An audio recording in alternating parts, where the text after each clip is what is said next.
Баршаңызға сәлем. Бүгінгі видеода бүйрек ауруының басты белгілері, бүйрекке пайдалы және бүйректі өлтіретін 5 тағам туралы айтамыз. Бүйрек адам ағзасындағы ең маңызды мүшенің бірі.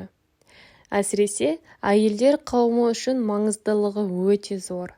Себебі әйел адамның денсаулығы, сұлулығы мен сымбаттылығының басты кепілі. Сондықтан да бүйрек жұмысының нашарлауы, оның әлсіздігі әйел ағзасындағы түрлі дерттерден хабар етеді. Осыған байланысты аурудың алдын алуға мүмкіншілік те туады. Назарларыңызға аурудың 6 белгісін ұсынамыз.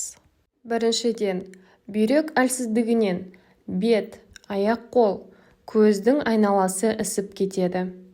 Бүйрек ағзадағы суды реттейтіндіктен, оның жұмысы бұзылса, қан айналымы нашарлайды.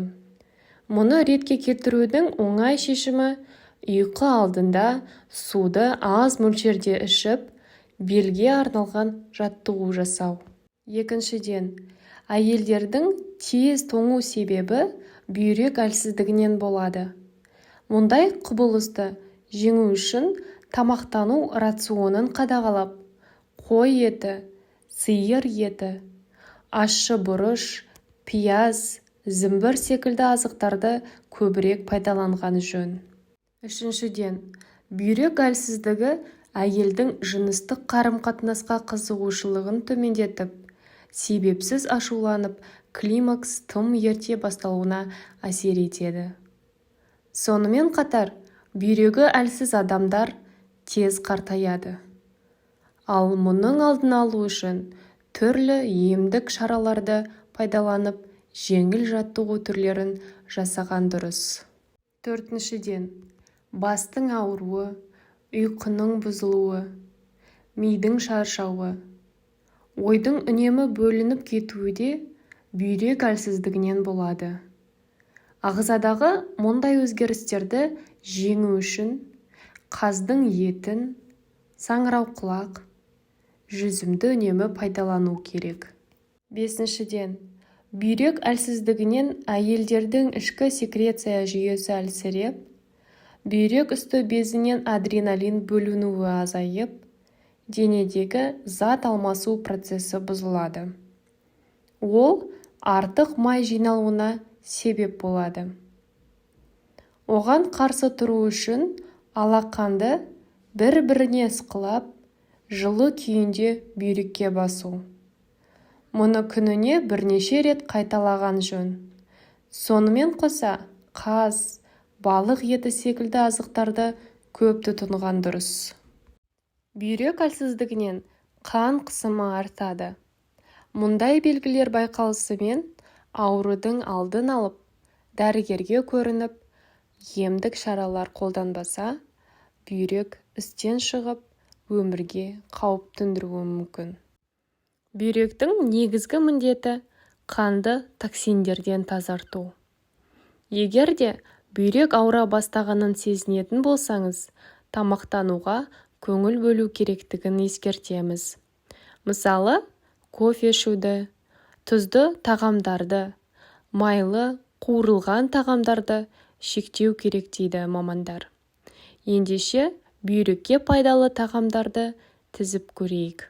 Гүлді қырыққабат А, К, Б және С дәрумендерінің қайнар көзі. Дәл осы көкөністің бойындағы антиоксиданттар бүйрек жолдарында пайда болатын аурулардың алдын алып, қатерлі ісікті болдырмайды. Сонымен қатар, гүлді қырыққабаттың құрамындағы жасұнық зат алмасу процесін қалыпқа келтіретінін де айта кетейік. Бұл көкөністі шикілей де, қайнатып та, бұқтырып та жеуге болады. Гүлді қырыққабатты тамақтану рационыңызға үнемі қосатын болсаңыз, бүйрек жұмысы жақсарып, онкологиялық аурулардың алдын аласыз. Қара жидек көздің көргіштігін жақсартып қана қоймай, бүйректен құм мен майда тастарды айдайтын қасиетке ие. Қант диабетімен ауыратын жандардың бүйрек жұмысы да нашарлайды екен. Міне, осындайда ғалымдардың айтуынша қара жидек құрамындағы антиоксиданттар мұндай әсерді болдырмауға атсалысады. Қара жидекті үнемі жейтін жандардың бүйрегіне тас байланбайтын көрінеді. Зәйтүн майы. Басқа майларға қарағанда зәйтүн майы бағалы әрі пайдалы заттарға бай. Оның құрамында пайдалы май қышқылдары көп болса, фосфор жоқ деп айтуға болады. Зәйтүн майын бүйрек ауруына шалдыққандарға және семіздікпен ауыратындарға қолдану ұсынылады. Әсіресе иммундық жүйесі бұзылғанда зәйтүн майын қолдану керек дейді мамандар. Басқа көкөністер мен жемістер секілді, тәтті болгар бұрышы да пайдалы дәрумендер мен калий элементіне бай. Көкөністе С дәрумені өте көп. Ол иммунитетті көтеріп, қант диабетінің алдын алады. Тәтті бұрыш бүйректі түрлі патологиялық аурулардан қорғайды. Денсаулық үшін бүйректің қызметі өте маңызды. Өйткені олар ағзадан қалдықтарды, артық сұйықтықты шығаруға, гормондарды өндіруге және токсиндерді сүзуге жауап береді. Белгілі бір заттардың қанға жүйелі түрде түсуіне байланысты бүйрек уақыт өте келе артық жүктемеден шаршайды. Бұл денсаулыққа әсер етеді. Темекі шегу мен алкогольді тұтынудың өзі бүйректің жауы. Бірақ олардың жұмысына кері әсер ететін тағы 5 тағам бар. Мамандардың айтуынша, ең алдымен тұзды тұтынуды азайту маңызды. Сонымен қатар, қызыл ет пен сүтті тұтынуды барынша азайту керек.